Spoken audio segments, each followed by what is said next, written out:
हाय, हम लोग twelfth class के पॉलिटिकल साइंस को कंटिन्यू कर रहे हैं। ट्वेल्थ क्लास के पॉलिटिकल साइंस में दूसरे बुक का chapter number 2, book politics of India since independence का chapter number 2, crisis in democratic order, उसका हम लोग इम्पोर्टेंट क्वेश्चन डिस्कस कर रहे हैं। इससे पहले इसका समरी वीडियो बना चुके हैं, आज इम्पोर्टेंट क्वेश्चन डिस्कस कर रहे हैं। इसमें हम लोग एनसीईआरटी या और भी इम्पोर्टेंट क्वेश्चन बनता है या बोर्ड में जो प्रीवियस ईयर में पूछा गया है या और भी जो क्वेश्चन पूछने के चांसेस है उन सब चीज़ों पर डिस्कस करेंगे। तो चलिए हम लोग शुरू करते हैं इसके क्वेश्चन से। देखिए, important question and answer. What were the political and economic condition of the country before the emergency of 1975? देश में पहली बार नेशनल इमरजेंसी 1975 में लगा और उस दौरान प्राइम मिनिस्टर इंदिरा गांधी थी। तो आखिर क्या हुआ था कि जो है इमरजेंसी से पहले इकोनॉमिक कंडीशन क्या था देश का? तो हम बता दें 1971 में लोकसभा का इलेक्शन हुआ, 6th लोकसभा का, और उस लोकसभा के इलेक्शन में इंदिरा गांधी और उसकी एलाइज जो है 375 सीट जीत करके आई, जिससे कांग्रेस का हम कह सकते हैं री इमरजेंस हो गया या रीएस्टोरेशन हुआ। लेकिन इलेक्शन जीतने के बाद प्राइम मिनिस्टर इंदिरा गांधी तो बनी, लेकिन देश की इकोनॉमिक कंडीशन बेहतर नहीं थी, अच्छी नहीं थी। देश को बहुत सारे हालात से गुजरना पड़ रहा था। उस इकोनॉमिक कंडीशन में ये था कि पिछले 20 सालों में 3 वॉर हो चुका था। वॉर की वजह से जो रिसोर्स है वो डाइवर्ट हो चुका था। अब रिसोर्स डाइवर्ट होने की वजह से देश में इंडस्ट्री, फैक्ट्री, कारखाने उतने नहीं लगे थे, जिस वजह से जो है बेरोजगारी थी, चीज़ों का दाम बढ़ा हुआ था। इंटरनेशनल जो ऑयल के जो दाम थे वो भी इंटरनेशनल ऑयल के जो इंटरनेशनल प्राइसेस थे वो भी बढ़ा हुआ था। देश में बेरोजगारी थी, सरकार में भ्रष्टाचार था, खाने पीने की चीज़ों की किल्लत थी। अमेरिका जो मदद कर रहा था, जो 1965 में मदद किया था, जो क्रॉप फेल्योर की वजह से वो भी मदद करना बंद कर दिया था। तो इस वजह से जो है देश में जो है कांग्रेस गवर्नमेंट के खिलाफ बड़े पैमाने पर नाराज़गी थी और स्टूडेंट प्रोटेस्ट जो है वो शुरू हो चुका था, जो कि गुजरात से, और वो प्रोटेस्ट फिर बिहार में गया और उस प्रोटेस्ट को जो है जयप्रकाश नारायण लीड किए और टोटल रिवॉल्यूशन का जो है वो नारा भी दिए थे। तो इस तरीके से देश की इकोनॉमिक कंडीशन इस तरीके से थी कि पिछले 20 सालों में 3 वॉर हो चुका था। वॉर की वजह से देश का पैसा डाइवर्ट हो गया वॉर में, ठीक है। इंडस्ट्री, फैक्ट्री, कारखाने सब उतने बैठे नहीं, तो आबादी इसी दौरान बढ़ी थी, तो चीज़ों का उतना उत्पादन नहीं हो रहा था। आबादी बढ़ गई थी, इंडस्ट्री, फैक्ट्री, कारखाने नहीं बैठे थे, लेकिन जो है ना जॉब की ज़रूरत थी। तो देश में बेरोजगारी थी, चीज़ों का दाम बढ़ा हुआ था, खाने पीने की चीज़ों की किल्लत थी, अनएम्प्लॉयमेंट था, सरकार में करप्शन था, इंटरनेशनल जो ऑयल का भी दाम बढ़ा हुआ था। अमेरिका जो मदद कर रहा था वो भी मदद देना बंद कर दिया था। इसके अलावा फॉरेन एक्सचेंज की जो वो कमी थी। तो इन सब चीज़ों की वजह से पूरे देश में बेरोजगारी, भ्रष्टाचार, चीज़ों का जो दाम बढ़ा हुआ था, इन सब चीज़ों के खिलाफ, इस इकोनॉमिक कंडीशन के खिलाफ पूरे देश में प्रोटेस्ट हो रहा था और स्टूडेंट प्रोटेस्ट हो रहा था। जो स्टूडेंट सब प्रोटेस्ट कर रहे थे और ये प्रोटेस्ट गुजरात से शुरू हुआ था, फिर बिहार में पहुंचा। बिहार में जब प्रोटेस्ट बड़ा हो गया तो एक सोशलिस्ट लीडर हुआ करते थे जयप्रकाश नारायण, वो इस प्रोटेस्ट को लीड करते हैं और वो 2 शर्त रखते हैं कि ये नॉन वायलेंट होना चाहिए और ऑल ओवर इंडिया होना चाहिए, ठीक है। और वो नारा देते हैं टोटल रिवॉल्यूशन का। तो इमरजेंसी से पहले देश की इकोनॉमिक कंडीशन ऐसी ही थी। नेक्स्ट क्वेश्चन है हमारा, what force the Indira Gandhi to impose the emergency? आखिर क्या ऐसी चीज़ थी जिससे मजबूर होकर के इंदिरा गांधी इमरजेंसी लगा दी? तो देश की ये जो इकोनॉमिक कंडीशन थी, जो कि पहले क्वेश्चन में हम लोग डिस्कस किए, पूरे देश में गरीबी जो है, इसके अलावा बेरोजगारी, भ्रष्टाचार और जो है ना चीज़ों का जो दाम बढ़ा हुआ था, इन सब चीज़ों के खिलाफ पूरे देश में स्टूडेंट प्रोटेस्ट चल रहा था। इसी सब दौरान इंदिरा गांधी की जो कैंडिडेचर है उस पर इलाहाबाद हाई कोर्ट में जो केस फाइल होता है और जो है इलाहाबाद हाई कोर्ट में जस्टिस जगमोहन सिन्हा जो है वो इंदिरा गांधी के कैंडिडेचर के खिलाफ फैसला सुना देते हैं। और उस फैसला में ये कहा जाता है कि इंदिरा गांधी जो एमपी के तौर पर नहीं है, उसका इलेक्शन इनवैलिड था और ना ही वो एमपी है, ना ही वो प्राइम मिनिस्टर के तौर पर बरकरार रहेगी। ये 12 जून 1975 को हुआ था। लेकिन इलाहाबाद हाई कोर्ट के इस फैसले को सुप्रीम कोर्ट में इंदिरा गांधी चुनौती देती है और 24 जून को सुप्रीम कोर्ट ये फैसला सुनाता है कि जब तक सुप्रीम कोर्ट का अगला कोई फैसला नहीं आ जाता है तब तक इंदिरा गांधी प्राइम मिनिस्टर के पोस्ट पर तो बनी रहेंगी, लेकिन कैबिनेट के किसी मीटिंग में हिस्सा नहीं लेगी, ठीक है। तो इंदिरा गांधी अब इसी सब दौरान जो है वो जयप्रकाश नारायण फिर से जो है पूरे देश में प्रोटेस्ट करते हैं और इंदिरा गांधी से इस्तीफा की मांग करते हैं। जितनी भी गवर्नमेंट की मशीनरी थी उन सब से अपील करते हैं, चाहे वो पुलिस हो, आर्मी हो या और भी जितने भी इंस्टीट्यूशन है, उससे अपील करते हैं कि इंदिरा गांधी का इलेक्शन इनवैलिड करार दिया गया है। चूंकि वो प्राइम मिनिस्टर के पोस्ट पर नहीं है तो इसीलिए उनके ऑर्डर को नहीं माना जाए, ठीक है, या उनका जो प्राइम मिनिस्टर के तौर पर होना इलीगल है, इमोरल है, तो उसका जो है ऑर्डर नहीं माना या उसका सहयोग नहीं करा। इंदिरा गांधी इन सब प्रोटेस्ट को, इंदिरा गांधी के खिलाफ या देश में जो इकोनॉमिक कंडीशन था उस सब के खिलाफ जो प्रोटेस्ट हो रहा था, इंदिरा गांधी उसको इंटरनल डिस्टर्बेंसेस का नाम देती है। और इंटरनल डिस्टर्बेंसेस के नाम पर जो कॉन्स्टिट्यूशन के आर्टिकल 352 में ये जो प्रोविजन है कि इंटरनल डिस्टर्बेंसेस के नाम पर नेशनल इमरजेंसी लगाया जा सकता है, 25 जून 1975 को इंदिरा गांधी इमरजेंसी लगा देती है। तो ये जो वजह था, ये सब वजह था कि देश की इकोनॉमिक कंडीशन, इंदिरा गांधी के कैंडिडेचर पर खतरा, और फिर देश में फिर पूरे जो है इंदिरा गांधी के खिलाफ प्रोटेस्ट, उसके रेजिग्नेशन की मांग, इन सब चीज़ों से जो की वजह से इंदिरा गांधी इमरजेंसी लगा देती। ठीक है, आगे देखिए, what reason did the Congress give for declaring the national emergency. Congress जो है नेशनल इमरजेंसी जो इम्पोज की, तो उसके पीछे जो है कांग्रेस वजह क्या बताए।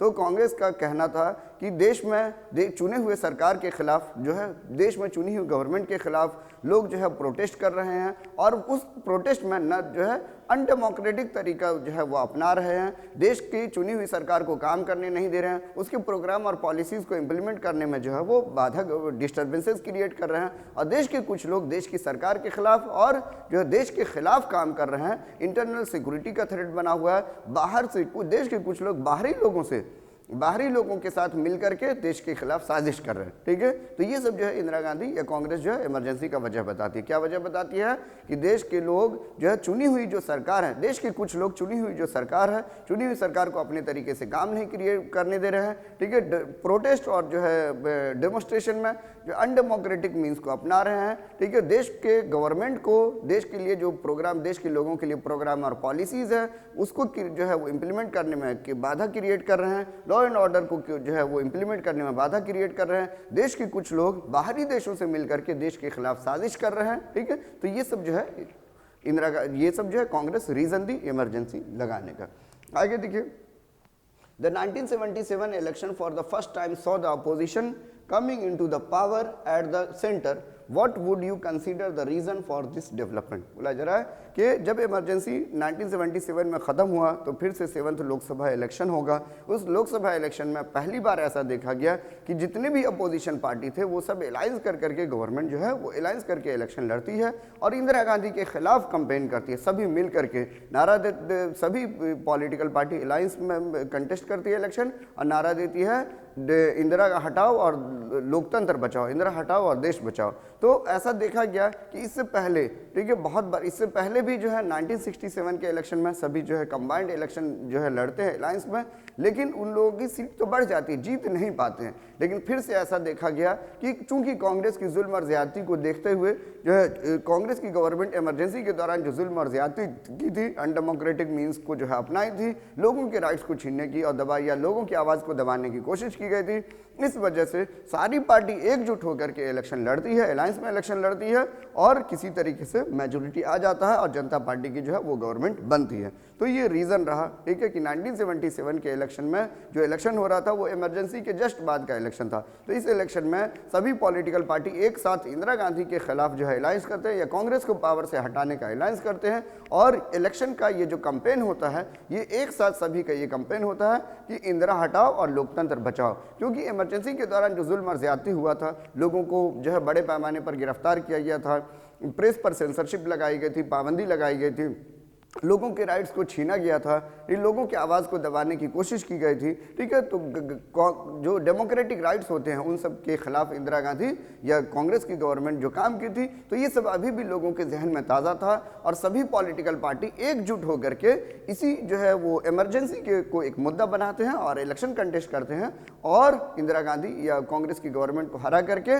जनता पार्टी की गवर्नमेंट जो है वो बनाते हैं। ठीक है, तो ये वजह रहा 1977 के इलेक्शन के बाद पहली बार ऐसा देखा गया कि सारी अपोजिशन पार्टी एक साथ जो है वो अलायंस करके इलेक्शन कंटेस्ट करती है और गवर्नमेंट बना भी लेती है। पहली बार ऐसा देखा गया कि नन कांग्रेस गवर्नमेंट जो है वो सेंटर में बना।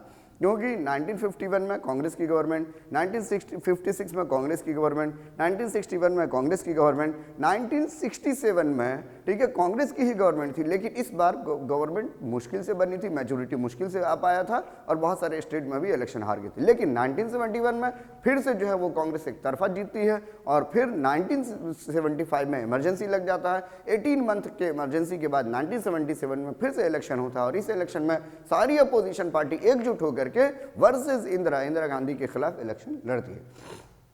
आगे देखिए, in what way did the imposition of emergency affect the party system in India and elaborate your answer with example. बोला जा रहा है किस तरीके से जो है ये जो पार्टी सिस्टम था, in what way did the imposition of emergency affect the party system in India, ठीक है, ये इमरजेंसी की वजह से कि जो है कैसे पार्टी सिस्टम इंडिया में जो है वो इफेक्ट हुई। तो इमरजेंसी की वजह से पार्टी सिस्टम ये इफेक्ट हुआ क्योंकि ये ऐसा देखा गया कि कांग्रेस को 1971 में 375 सीट आया था, 350 सीट तो उसका अकेला खुद का आया था।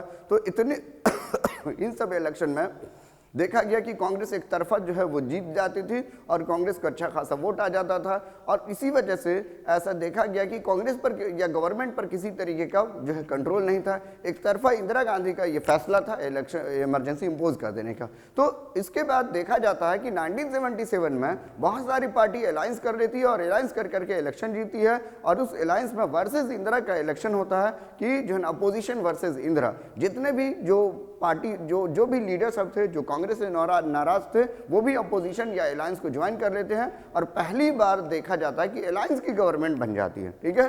तो पहले हमेशा जो ऐसा होता आया था कि जो है ना 1951 में कांग्रेस एक तरफा जीत गई, 1956 में कांग्रेस एक तरफा जीत गई, 1961 में कांग्रेस एक तरफा जीत गई, 1967 में कांग्रेस जो है वो मुश्किल से गवर्नमेंट बना पाई, लेकिन 1971 में फिर से कांग्रेस एक तरफा जीत गई। लेकिन 1975 में इमरजेंसी लग जाता है और 1977 में जब इलेक्शन होता है तो पहली बार देखा जा रहा है कि अलायंस के साथ मल्टी पार्टी सिस्टम, मतलब बहुत सारी पार्टियों के अलायंस के साथ गवर्नमेंट बनता है, ठीक है। जबकि वो गवर्नमेंट बहुत ज़्यादा सक्सेसफुल नहीं रहा, ठीक, 18 मंथ ही वो गवर्नमेंट जो है वो गवर्नमेंट चल पाई, लेकिन पहली बार ऐसा देखा गया कि बहुत सारी पार्टियां अलायंस कर करके इलेक्शन लड़ रही है। तो ये पार्टी सिस्टम में बदलाव देखा गया कि जो हमेशा से एक ही पार्टी का जो है वो रूल होता था, एक पार्टी को मेजोरिटी जो है वो आ जाता था और वो अपने तरीके से वो हुकूमत करती थी और जिसमें देखा गया कि इंदिरा गांधी का बहुत सारा जो है आर्बिट्रेरी डिसीजन वगैरह सब भी देखा गया क्योंकि मेजोरिटी था, वो अकेला फैसला ले सकती थी। कॉन्स्टिट्यूशन में भी उस टाइम में बहुत सारे बदलाव किए गए,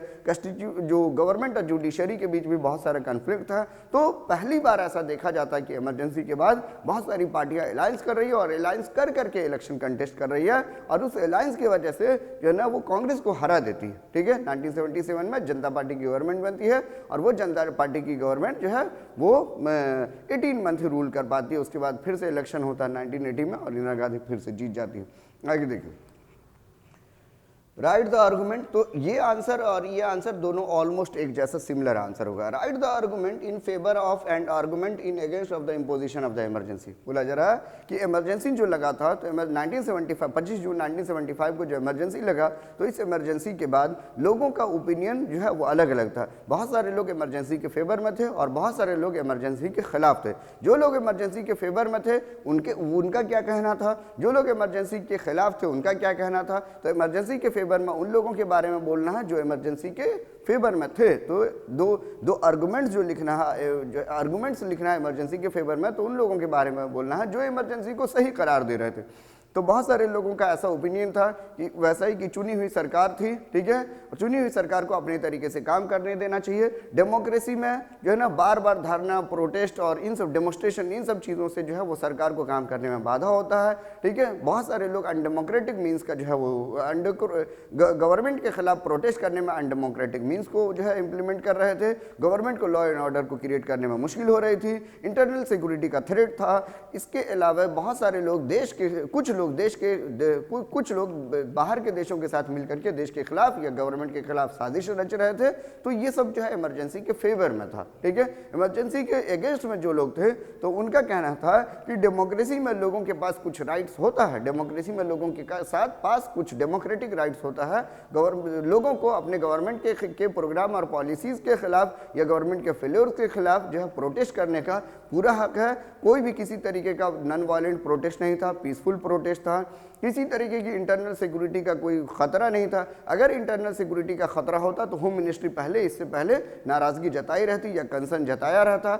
और इस तरीके से इंदिरा गांधी अपने खिलाफ जो प्रोटेस्ट हो रहा था या इंदिरा गवर्नमेंट के खिलाफ जो प्रोटेस्ट हो रहा था उसका गलत इस्तेमाल करके इमरजेंसी में जो कॉन्स्टिट्यूशन में जो प्रावधान है इमरजेंसी का, इंटरनल डिस्टर्बेंसेस का, उसका गलत इस्तेमाल कर करके वो अपनी सरकार बचाए, ठीक है, या अपनी ओहदा बचाए, ठीक है, तो इस तरीके से अपनी डेजिग्नेशन बचाए। तो ये इमरजेंसी के फेवर और जो है अगेंस्ट में आर्गुमेंट था। तो फेवर में क्या सब था कि डेमोक्रेटिक गवर्नमेंट में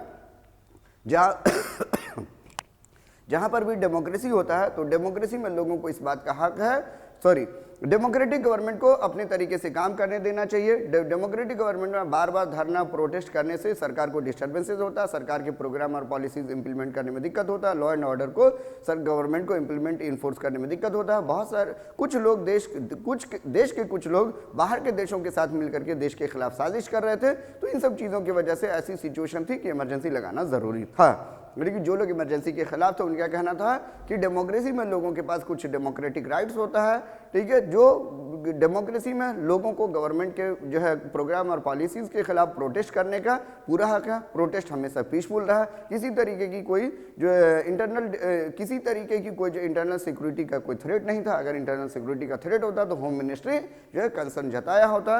तो इस तरीके से जो है ना, जो इमरजेंसी का प्रोविजन है कॉन्स्टिट्यूशन में जिसमें इंटरनल डिस्टर्बेंसेस का मामला दिया हुआ है कि इंटरनल डिस्टर्बेंसेस की बुनियाद पर देश में इमरजेंसी लगाया जा सकता है, तो इंदिरा गांधी इस प्रोविजन का गलत इस्तेमाल की अपनी कुर्सी बचाने या अपने जो है डेजिग्नेशन बचाने के लिए वो इमरजेंसी लगा दी और डेमोक्रेसी का कत्ल की, लोगों के राइट्स वगैरह पर जो को छीन ली, ठीक है, लोगों के आवाज़ को दबाने की कोशिश की। अब देखिए what did the lesson we learn from the emergency, हम इमरजेंसी से क्या सबक सीखे। अगला क्वेश्चन यही है, व्हाट डिड, ये अच्छा क्वेश्चन है, इमरजेंसी से हम क्या सबक सीखे। तो 25 जून 1975 को इमरजेंसी लगा। इमरजेंसी कंप्लीट 18 मंथ जो है वो चला था, 18 मंथ चला। 18 मंथ के बाद जब इमरजेंसी खत्म हुआ तो फिर से इलेक्शन हुआ और इलेक्शन के बाद फिर से चुनी हुई गवर्नमेंट बनी और इसमें जनता पार्टी की गवर्नमेंट बनी गई। तो हम इमरजेंसी से ये सबक सीखे कि इमरजेंसी से सबसे पहला लेसन था कि इंडिया में जो है ना लोकतंत्र को खत्म नहीं किया जा सका, ठीक है, फिर से लोकतांत्रिक तरीके से इलेक्शन हुआ और इलेक्शन के बाद चुनी हुई सरकार जो है चुनी गई। लोगों के जो डेमोक्रेटिक राइट्स सब छीने गए थे वो सब राइट्स लोगों के जो है वो वापस किए गए। इसके बाद जब इस दौरान लोगों को जो अपने फंडामेंटल राइट्स की अहमियत या वैल्यू समझ में आई, उसका जो है फंडामेंटल राइट का इंपॉर्टेंस समझ में आया, कोर्ट या जो जुडिशरी जो है अब लोगों के फंडामेंटल राइट्स को लेकर के एक्टिव होने लगी। बहुत सारी जो है जो ऑर्गेनाइजेशन वगैरह बनी जो लोगों के राइट्स के लिए बार बार आवाज़ उठाने शुरू कर दिए। कॉन्स्टिट्यूशन में जो इंटरनल डिस्टर्बेंसेस का प्रोविज़न था उसको भी अमेंड कर करके आर्म रिबेलियन ऐड कर दिया गया कि अब जो है आर्म रिबेलियन, ठीक है, अब इंटरनल डिस्टर्बेंसेस की बुनियाद पर इमरजेंसी नहीं लगाया जा सकता है। आर्म रिबेलियन मतलब हथियार के साथ अगर अपने देश के खिलाफ लोग बगावत कर रहे हैं, ठीक है, देश को तोड़ने की बात कर रहे हैं, तभी इमरजेंसी लगाया जा सकता है। इसके अलावा कॉन्स्टिट्यूशन में यह भी बदलाव किया गया कि सिर्फ प्राइम मिनिस्टर का ही डिसीजन एनफ नहीं है इमरजेंसी लगाने के लिए। अब जो है सारे काउंसिल ऑफ मिनिस्टर और प्राइम मिनिस्टर का रिटर्न जो है वो रिकमेंडेशन प्रेसिडेंट को जाएगा, तभी इमरजेंसी लगाया जा सकता है। तो कॉन्स्टिट्यूशन में जो जो कमियां और खामियां थी, ठीक है, कि उसको भी बदलाव किया गया कि आने वाली दिनों में दूसरी गवर्नमेंट भी इस प्रोविजन का गलत इस्तेमाल नहीं करे, ठीक है। अब आगे देखिए क्या है, what was the Shah commission, ठीक है, what were it's finding. Shah commission कौन था और शाह कमीशन के रिपोर्ट में शाह कमीशन ने क्या सब पाया। तो शाह कमीशन जब जनता पार्टी की गवर्नमेंट 1977 में बनी तो उसके बाद एक कमीशन अपॉइंट किया गया AP शाह के जो है वो लीडरशिप में। ये AP शाह कौन थे, सुप्रीम कोर्ट के रिटायर्ड जज हुआ करते थे और उनको इस कमीशन का हेड बनाया गया। और इस कमीशन का काम था इमरजेंसी के दौरान जो भी जुल्म और ज्यादती हुई है उस सब चीज़ों की जांच करना। इमरजेंसी लगाने में इंदिरा गांधी जो है वो कोई गलत प्रोविज़न का इस्तेमाल की या गलत तरीके से लगाई, इमरजेंसी लगाना कितना मुनासिब था, नहीं था, क्या इमरजेंसी लगाना ज़रूरी था, इन सब चीज़ों पर जो है वो रिपोर्ट तैयार करना। शाह कमीशन अपना रिपोर्ट जमा करते हैं और शाह कमीशन उस रिपोर्ट में पाते हैं कि इमरजेंसी लगाना ज़रूरी नहीं था और इमरजेंसी लगाना सिर्फ और सिर्फ प्राइम मिनिस्टर का अकेला फैसला था, ठीक है। क्या जो बाकी जो है कैबिनेट के लोग थे, गवर्नमेंट के लोग थे, उनको इस बात का कोई खबर नहीं था, ऐसी कोई इंटरनल सिक्योरिटी का कोई मामला नहीं था। अगर इंटरनल सिक्योरिटी का मामला होता तो जो है होम मिनिस्ट्री इसका कंसर्न जताई होती।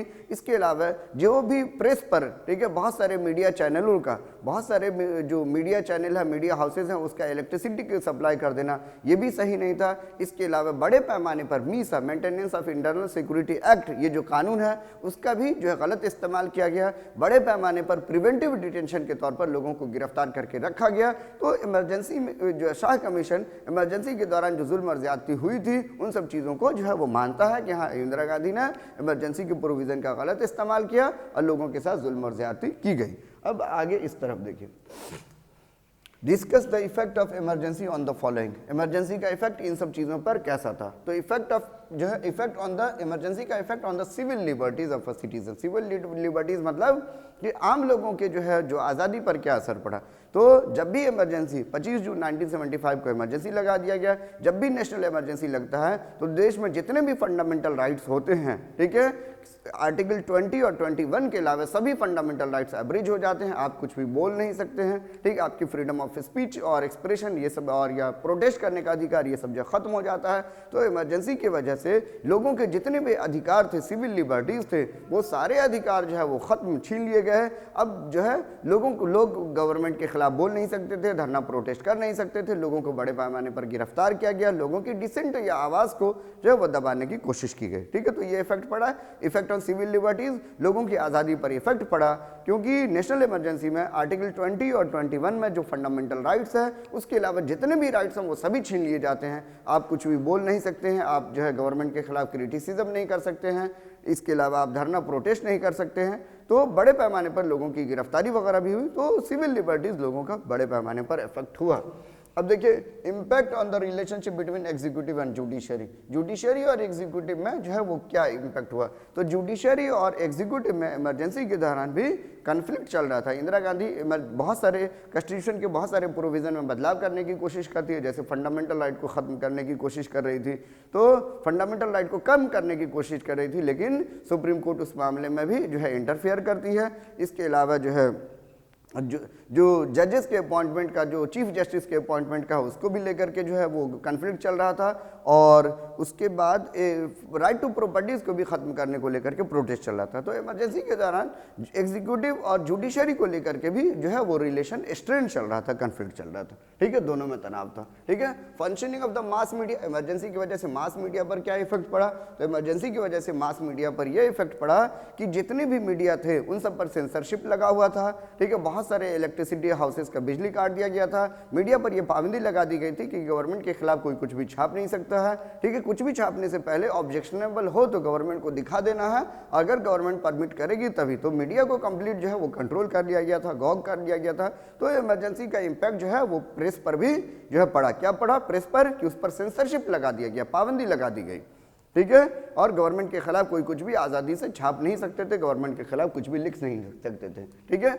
Working of the police and bureaucracy, ठीक है। पुलिस एंड ब्यूरोक्रेसी का भी देखा गया कि इस दौरान हाई हैंड था, मतलब ये सब भी जो है कंट्रोल से जो है एक तरीके से अपने जो है वो अथॉरिटी से बाहर काम कर रही थी। गवर्नमेंट के लोग जैसा कह रहे थे, गवर्नमेंट के इशारे पर, ठीक है, बहुत सारी जो है वो लोगों को प्रिवेंटिव डिटेंशन के तौर पर गिरफ्तार किया गया। जितने भी अपोजिशन लीडर थे उन सारे अपोजिशन लीडर को एक एक कर करके प्रिवेंटिव डिटेंशन में गिरफ्तार कर लिया। तो ये सब जो भी हो रहा था वो गवर्नमेंट के इशारे पर हो रहा था। तो पुलिस और ब्यूरोक्रेसी ये सब गवर्नमेंट के कंट्रोल में थी और ये गवर्नमेंट के इशारे पर कामों को कर रही थी। अब आगे देखिए, जो आखिरी क्वेश्चन है, What was the reason which led to the mid term election in 1980? बोला जरा आखिर क्या वजह है कि मिड टर्म इलेक्शन 1980 में हुआ? तो मिड टर्म इलेक्शन का क्या कहना है, यहाँ देखिए 1977 में इलेक्शन हुआ था लोकसभा का, जिसमें जनता पार्टी को जो है वो पावर आया था, जनता पार्टी को मेजोरिटी आया था और ये गवर्नमेंट 1982 तक चलना था। लेकिन आखिर क्या होता है कि 1980s में ही, ठीक है, फिर से लोकसभा का इलेक्शन होता है। तो यहाँ पर हम देखते हैं कि जनता पार्टी की गवर्नमेंट 1977 में बनी ज़रूर थी, लेकिन ये जो गवर्नमेंट थी वो अलायंस की गवर्नमेंट थी, इसके पास फुल मेजोरिटी नहीं था, जिसमें मोरारजी देसाई को प्राइम मिनिस्टर बनाया गया था, चौधरी चरण सिंह और जगजीवन राम को डिप्टी प्राइम मिनिस्टर बनाया गया था। बाद में चौधरी चरण सिंह अलायंस वापस ले लेते हैं और चौधरी चरण सिंह जो है वो इंदिरा गांधी कांग्रेस के साथ मिल करके वो गवर्नमेंट बनाते हैं जो 4 महीने की गवर्नमेंट होती है। और इस अलायंस के बाद जो है इंदिरा गांधी जो है अलायंस वापस ले लेती है बीच में ही और गवर्नमेंट खत्म हो जाती है, और जिस वजह से फिर से इलेक्शन 1980 में ही करवाना पड़ता है। ठीक है, तो मोरारजी देसाई जब प्राइम मिनिस्टर बने थे तो उसमें बहुत सारी जो है वो पार्टियां थी। ठीक है, कांग्रेस फॉर डेमोक्रेसी जो कि जगजीवन राम की पार्टी थी, इसके अलावा हम देखते हैं चौधरी चरण सिंह की भारतीय लोकदल पार्टी थी, और जो है ना जनता पार्टी थी। तो इन तीनों की गवर्नमेंट थी, लेकिन पहले मोरारजी देसाई प्राइम मिनिस्टर बनते हैं, लेकिन ये जगजीवन राम और चौधरी चरण सिंह की जो पार्टी थी ये दोनों पार्टी अलायंस वापस ले लेती है। तो जनता पार्टी की जो मोरारजी देसाई थे प्राइम मिनिस्टर के तौर पर, उनको इस्तीफा देना पड़ जाता है। फिर ये जो है भारतीय लोकदल और कांग्रेस फॉर डेमोक्रेसी ये दोनों पार्टी कांग्रेस के साथ मिलकर के जो है वो गवर्नमेंट बनाती है, जिसमें चौधरी चरण सिंह प्राइम मिनिस्टर के तौर पर चुने जाते हैं। लेकिन ये गवर्नमेंट ज़्यादा दिनों तक नहीं चलती है, 4 महीने बाद ही कांग्रेस इस अलायंस से वापस हो जाती है, अलायंस वापस ले लेती है और चौधरी चरण सिंह को मजबूरन इस्तीफा देना पड़ जाता है। और जिस वजह से मिड में ही बीच में ही लोकसभा का जो टेन्योर था 1977 से 1982, उसके बीच में ही 1980 में ही फिर से लोकसभा का इलेक्शन करवाना पड़ता है। तो आखिर क्या वजह था इलेक्शन करवाने का? आखिर जो है इस क्वेश्चन को ऐसे भी पूछा जा सकता है, आखिर क्या वजह था कि कांग्रेस की जो जनता पार्टी की गवर्नमेंट फुल टर्म जो है वो कंटेस्ट नहीं कर पाई, और जो है जनता पार्टी की गवर्नमेंट ज़्यादा फुल टाइम जो है रूल नहीं कर पाई, फुल टर्म रूल नहीं कर पाई, और जनता पार्टी की गवर्नमेंट ज़्यादा दिनों तक नहीं चली। फिर से दोबारा फिर से कांग्रेस जो है वो पोजीशन में या पावर में आ गई, कांग्रेस जीत गई। तो उसके पीछे क्या सा वजह था? Janata Party lack the strong leadership and common programme. Janata Party की जो गवर्नमेंट थी उसमें किसी तरीके का स्ट्रांग लीडरशिप नहीं था। स्ट्रांग लीडरशिप नहीं होने का वजह था कि ये अलायंस की गवर्नमेंट थी। मोरारजी देसाई प्राइम मिनिस्टर जरूर थे, लेकिन जो है चौधरी चरण सिंह और जगजीवन राम इन सब में तीनों में जो है वो प्राइम मिनिस्टर बनने को लेकर के ये कहीं ना कहीं खींचातानी चल रहा था। तो स्ट्रांग लीडरशिप नहीं था, अलायंस की गवर्नमेंट कभी भी मजबूत हो ही नहीं सकती है। इसी वजह से अलायंस वापस ले लिया जाता और मोरारजी देसाई की, क्योंकि सभी का अपना अलग अलग जो है वो जो है स्टैंड होता है अलग अलग चीज़ों पर। तो Janata Party lack the strong leadership and common programme. कोई खास प्रोग्राम भी नहीं था जो कि कांग्रेस से बिल्कुल अलग हो। जो लोग कांग्रेस की गवर्नमेंट से परेशान थे, जो इकोनॉमिक कंडीशन थी, गरीबी, जो है बेरोजगारी, महंगाई, इन सब चीज़ों के खिलाफ भी जो है जनता पार्टी की गवर्नमेंट बहुत ज़्यादा कुछ नहीं कर पा रही थी। तो सबसे पहला क्या था? Janata Party lack strong leadership and common programme. ठीक है, आपको क्वेश्चन पूछा जाएगा आखिर जनता पार्टी की गवर्नमेंट 2-2.5 साल ही क्यों चली, या फिर जो है ना कम दिनों तक ही क्यों चली, और दोबारा जब इलेक्शन हुआ तो फिर उस इलेक्शन के बाद जनता पार्टी क्यों नहीं जीत पाई? तो इस दोनों क्वेश्चन का, ये तीनों क्वेश्चन का, एक क्वेश्चन ये भी है what was the reason for mid term election, तो तीनों क्वेश्चन का आंसर एक ही होगा। तो Janata Party lack the strong leadership and common programme. Janata Party की गवर्नमेंट में कोई स्ट्रांग लीडरशिप नहीं था और कोई एक कॉमन प्रोग्राम नहीं था जिस पर सभी पार्टी जो है एग्री हो, क्योंकि ये अलायंस की गवर्नमेंट थी, जिसी वजह से बार बार अलायंस खत्म होती है और गवर्नमेंट भी खत्म होती है। It could not bring a fundamental change in the policies pursued by the Congress. बोला जा रहा है कांग्रेस जिस तरीके की इकोनॉमिक पॉलिसीज अपना रही थी, या कांग्रेस की गवर्नमेंट के दौरान जो सब परेशानी थी, इकोनॉमिक प्रॉब्लम थी, उसको दूर करने के लिए कुछ अलग जो है वो प्रोग्राम नहीं इम्प्लीमेंट की, या कुछ ऐसा नहीं की, ठीक है, जिससे इकोनॉमिक कंडीशन में बदलाव हो। There was a split in the Janata party and the government led by the Morarji Desai. बोला जा रहा है जनता पार्टी की गवर्नमेंट जो थी या मोरारजी देसाई की गवर्नमेंट जो चल रही थी उसमें भी स्प्लिट था, जिस वजह से फूट पड़ी हुई थी, which lost majority in less than 18 month. इसी वजह से 18 मंथ के अंदर ही, ठीक है, वो मेजोरिटी लूज कर जाती है। मतलब जगजीवन राम और चौधरी चरण सिंह की जो पार्टी थी वो अपना अलायंस वापस ले लेते हैं और मोरारजी देसाई की गवर्नमेंट खत्म हो जाती है। Chaudhary Charan Singh government was form, ठीक है, due to the support of the Congress. Chaudhary Charan Singh की गवर्नमेंट बनती है कांग्रेस के सपोर्ट से, which later decided to withdraw its support. ठीक है, इंदिरा गांधी या कांग्रेस जो है सपोर्ट जरूर करती है, ठीक है, इलेक्शन में, ठीक है, चौधरी चरण सिंह को, लेकिन और गवर्नमेंट बनाती है, लेकिन ये गवर्नमेंट 4 महीने ही रहती है। कांग्रेस अलायंस फिर वापस ले लेती है, जिस वजह से चौधरी चरण सिंह को प्राइम मिनिस्टर के तौर पर इस्तीफा देना पड़ जाता है, ठीक है, और गवर्नमेंट खत्म हो जाती है। It result in the resignation of the Chaudhary Charan Singh within the 4 month and cause the mid term election. इसी वजह से, ठीक है, 4 महीने के अंदर ही जो है 4 महीने तक ही चौधरी चरण सिंह की गवर्नमेंट चलती है और कांग्रेस जब सपोर्ट वापस ले लेती है, जिस वजह से फिर से लोकसभा का इलेक्शन करवाना पड़ता है। तो ये चैप्टर यहीं पर खत्म होता है। तब तक आप लोग अगले चैप्टर के लिए बने रहिए, लाइक कीजिए, सब्सक्राइब कीजिए, शेयर कीजिए। Thank you.